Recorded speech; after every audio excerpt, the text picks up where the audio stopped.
Juga yang saya hormati semua pengurus Masjid Al-Hijrah serta jajarannya dan para soimin soimat, Bapak Ibu sekalian yang hadir pada hari ini yang berbahagia. Saya akan menyampaikan laporan keuangan. Yang pertama-tama kita ucapkan syukur kepada Allah SWT yang telah memberi karunia yang sangat banyak kepada kita, terutama nikmat iman dan Islam dan juga kesehatan, sehingga kita bisa sholat berjamaah di Masjid Al-Hijrah yang kita cintai. Dan juga sholawat serta salam kita sampaikan kepada junjungan Nabi besar Muhammad SAW, Nabi Agung, Nabi akhir zaman, suri tauladan seluruh umat manusia, Khatamal Anbiya Mursalin. Semoga kita sebagai umatnya bisa beritibak kepada beliau sehingga kita bisa mendapat syafaat di yaumil qiyamah. Amin amin ya rabbil alamin. Ada beberapa yang ingin kami sampaikan. Pertama yaitu laporan keuangan saldo tanggal 19 Maret 2005 sebesar Rp17.306.500. Penerimaan infak dari ibu sebesar Rp310.000, dari bapak-bapak sebesar Rp390.000. Total penerimaan sebesar Rp705.000. Pengeluaran operasional sebesar Rp400.000, sehingga saldo akhir menjadi Rp17.631.500. Jazakumullah khairan katsira. Mudah-mudahan Allah membalas dengan berlipat ganda atas rezeki yang disisihkan untuk kemakmuran Masjid Al-Hijrah. Selanjutnya saya ingin mengumumkan masalah iktikaf yang sudah mendaftar sebanyak 140 personel. Nanti begitu hari ini mulai iktikaf, jadi begitu datang nanti mengisi daftar hadir. Soalnya panitia akan melihat jumlah peserta supaya konsumsi cukup. Nanti bila kurang kita akan mencari tambahannya. Alhamdulillah kita juga sudah mendapat suntikan dana dari Bapak Binuri dan juga Bapak Slamet Karyanto dan juga Bapak Irham. Mudah-mudahan kalau peserta tidak melebihi 150 insya Allah cukup. Selanjutnya waktu iktikaf mohon dijaga ketenangan, tidak saling mengganggu sama lain. Yang ingin menginap bisa menginap di atas. Jadi di atas itu disediakan nanti di galeri kapet. Kalau Nabi beriktikaf full 10 hari itu tidak keluar rumah, istilahnya tidur di masjid, mandi di masjid. Ya kita mencoba mencontoh beliau. Selanjutnya nanti kurang lebih jam 3 kita mengerjakan sholat lail sebanyak 8 rakaat. Selanjutnya hari ini sudah dibuka zakat fitrah bagi Bapak Ibu sekalian yang ingin berzakat. Sampai akhir 10 hari terakhir, nanti insya Allah dibuka malam ini sampai jam 9. Kiranya cukup sekian yang saya sampaikan. Wassalamualaikum warahmatullahi wabarakatuh. Kepada Al-Mukarram Kiai Haji Jumar Gonian kami persilakan.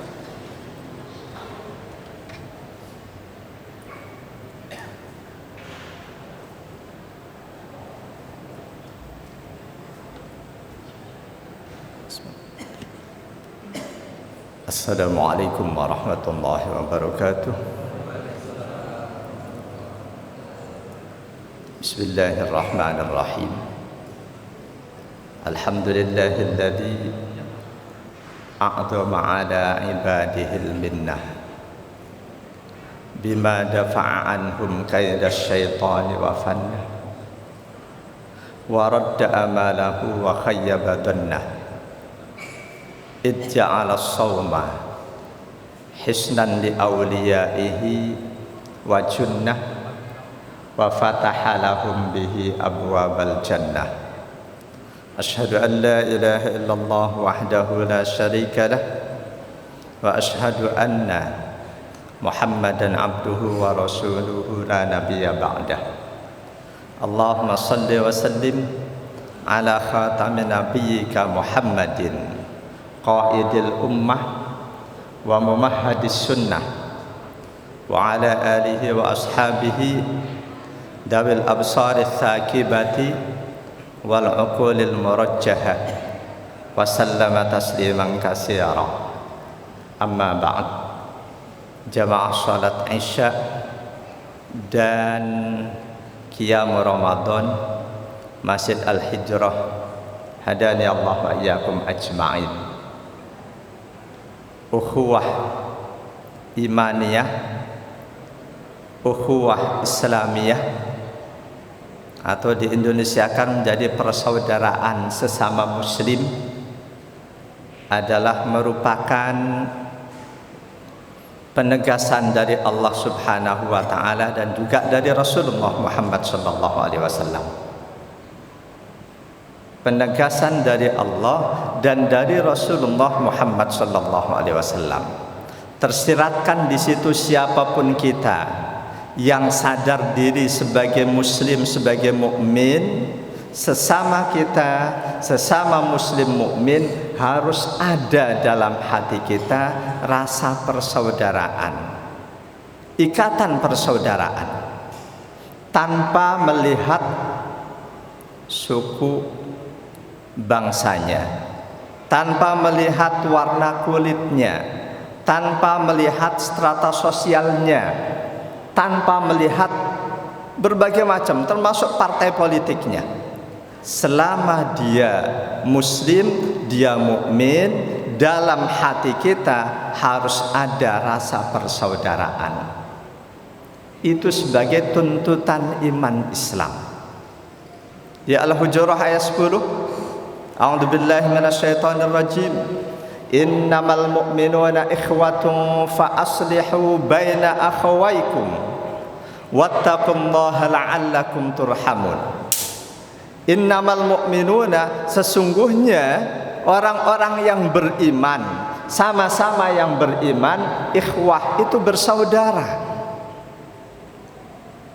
Ketika dalam hati kita terhadap mereka yang sama iman dengan kita ada rasa persaudaraan, selanjutnya antar dua mereka kok terjadi perselisihan, pasti ketika dalam hati kita ada rasa persaudaraan, kita akan hadir untuk mendamaikan mereka, bukan justru memperuncing perselisihan yang ada, bukan memihak ke salah satunya. Ketika ternyata kita memihak salah satu dari dua mukmin yang berselisih itu menandakan rasa persaudaraan di hati kita belum seutuhnya sesuai yang dituntut oleh Allah. Siapapun yang dalam hatinya ada rasa persaudaraan terhadap sesama muslim mukmin, ketika mereka berselisih, dia akan hadir sebagai pendamai. Perintah Allah selanjutnya di ayat tadi, fa aslihu baina akhwaikum, damaikanlah perselisihan yang ada di antara dua saudaramu. Boleh jadi tuntutan iman yang masih sangat rendah aplikasinya oleh mereka yang beriman Islam. Satu di antaranya tuntutan untuk merasa sebagai saudara. Kadang cuma berbeda manhaj, sekedar musafahah salaman nggak mau. Berbeda guru, sudah merasa bukan saudara. Masya Allah. Jamaah dan Allah yakum ajmain. Rasulullah menyampaikan dengan cakupan yang lebih luas.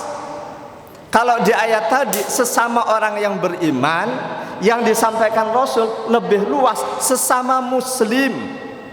Kita tahu jumlah mukmin di Indonesia prosentasenya sangat kecil.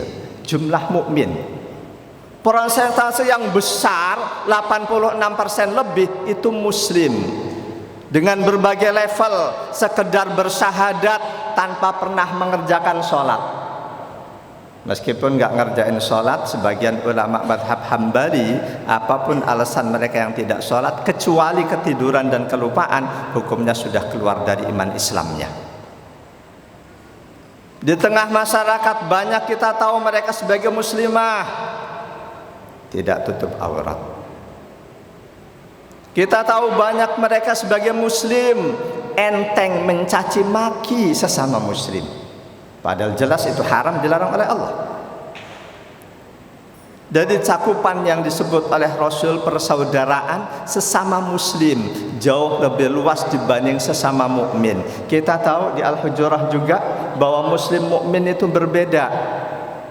Mereka yang baru sekedar ikrar syahadat, belum lagi melaksanakan perintah Allah, belum lagi meninggalkan larangan Allah, muslim. Ketika mereka sudah mulai melaksanakan perintah Allah, mulai meninggalkan larangan Allah dan Rasulullah, mulai disebut sebagai muslim yang mukmin. Semakin sempurna dalam melaksanakan perintah Allah, semakin sempurna keimanannya. Sudah tentu itu ada pada diri Rasulullah Muhammad sallallahu alaihi wasallam. An Ibnu Umar radhiyallahu anhuma anna Rasulullah sallallahu alaihi wasallam qala al-muslimu akhul muslim la yadlimuhu wa la yuslimuhu wa man kana fi hajati akhihi kana Allahu fi hajati wa man farraja an muslimin kurbatan farrajallahu anhu kurbatan min kurabi yaumil qiyamah wa man satara musliman satarahullahu yaumal qiyamah. Hadis sahih riwayat Imam Ahmad, Imam Bukhari 2442, Imam Muslim 6743, Abu Daud dan At-Tirmidzi. Dari sahabat Abdullah bin Umar radhiyallahu an, sesungguhnya Rasulullah sallallahu alaihi wasallam bersabda, al-muslimu akhul muslim. Seorang muslim itu saudara buat muslim yang lainnya. Mau yang satu Jawa, yang satu Padang, yang satu Sunda, yang satu Medan, apapun. Yang satu ganteng, yang satu belum ganteng, yang satu warna kulitnya gelap, yang satu warna kulitnya terang. Selama kita tahu dia muslim, dia saudara kita. Konsekuensinya, konsekuensi persaudaraan seagama, la yadlimuhu, tidak boleh mendolimi. Ini yang banyak terjadi.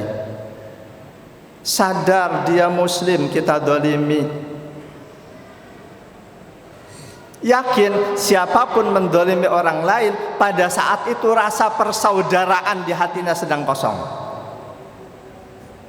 Meskipun saudara kandung, ketika dia menyakiti saudara kandungnya, mendolimi saudara kandungnya, saat itu rasa persaudaraan sedang tidak ada di hatinya. Terjadilah kedoliman itu. Wala yuslimuhu, konsekuensi persaudaraan berikutnya, tidak boleh membiarkan saudaranya seagama dalam cengkraman musuh tanpa ada bantuan dari kita. Siapapun muslim seluruh dunia, ketika dalam hatinya ada rasa persaudaraan, ketika dia tahu, dia melihat saudara muslimnya di Palestina dizalimi oleh Israel, Yahudi terkutuk, Zionis terkutuk, minimal angkat tangan, doa mohon pada Allah, berikan pertolongan pada saudara kita di Palestina, seraya kutuk Zionis Israel. Ketika kita nggak ada, sekedar dorongan untuk mendoakan mereka, boleh jadi ada nggak rasa persaudaraan dalam hati kita. Ketika dalam hati kita ada rasa persaudaraan dengan sesama muslim, kita tidak akan mendolimi, kita tidak akan membiarkan dia dalam kesulitannya, dalam cengkraman musuh.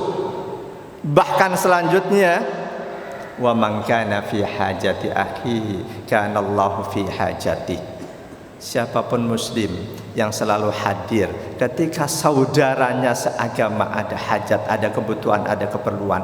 Allah jamin, Rasulullah menjamin Allah akan selalu hadir di saat dia ada hajat, ada kebutuhan.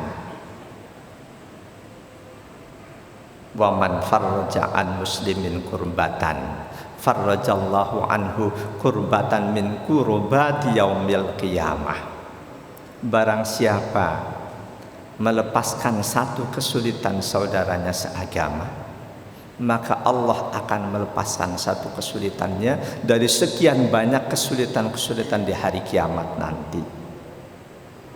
Kita wajib percaya dengan hal ini karena Rasulullah yang menjanjikannya. Kita bantu saudara kita seagama, Rasul menjanjikan Allah akan bantu kita. Ketika kita baru akan membantu, datang saudara kita yang tampak kelaparan, dia tutup aurat pakai jilbab, jangan suudzon, husnudzon, pasti dia muslimah. Allah gerakkan hati untuk datang ke kita, untuk kita berikan bantuan. Kalau saat itu nggak tergerak hati kita, nggak ada perasaan bahwa dia saudara kita seiman seagama, yakin keimanan kita masih sangat-sangat perlu untuk lebih ditingkatkan.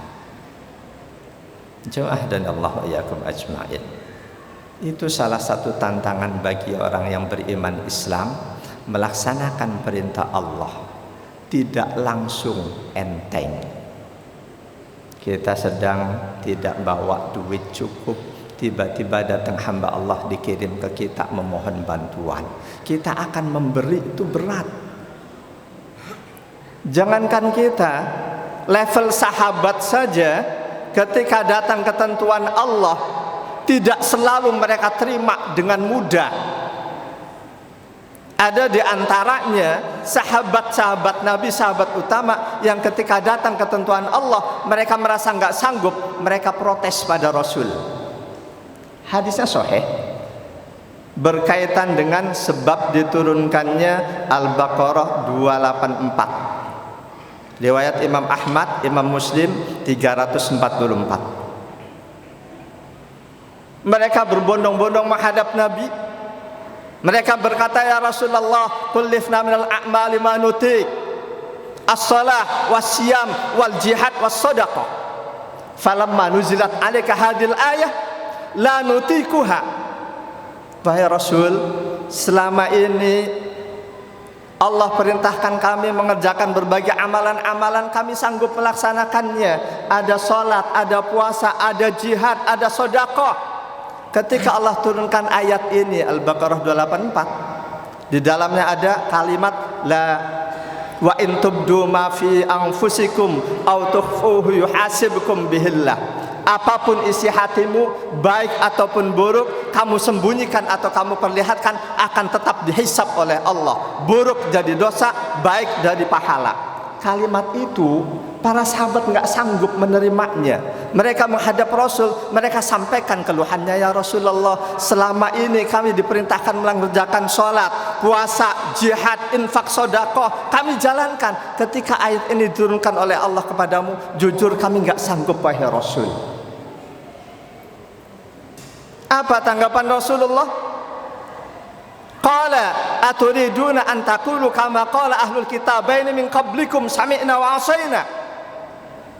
Enggak sanggup, apakah lantas kamu akan sikapi ayat itu seperti sikap dua ahlul kitab sebelum kalian? Mereka sambut ayat Allah yang materinya perintah Allah dirasa berat dengan kalimat sami'na wa asaina, kami dengarkan tapi kami akan melanggarnya. Apakah kalian akan seperti itu? Kalimat selanjutnya Rasul berikan saran kepada umatnya, siapapun kita yang merasa berat melaksanakan perintah Allah, baca kalimat berikut ini, bal qulu sami'na wa ata'na ghufranaka rabbana wa ilaikal masir. Kami dengarkan ya Allah dan kami akan siap mentaatinya. Namun bila sekiranya dalam pelaksanaannya ada banyak kekurangan, ghufranak, kami sangat mengharapkan ampunan darimu ya Allah. Para sahabat sontak semuanya kompak membaca itu. Sami'na wa ata'na ghufranaka rabbana wa ilaikal masir.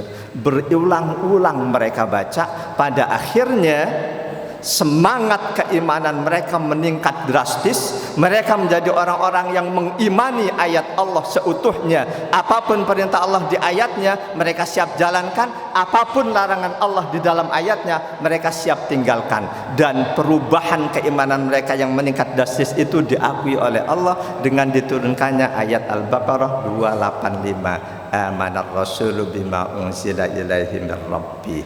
Mohon maaf waktunya sudah habis. Wal afa minkum. Assalamualaikum warahmatullahi wabarakatuh.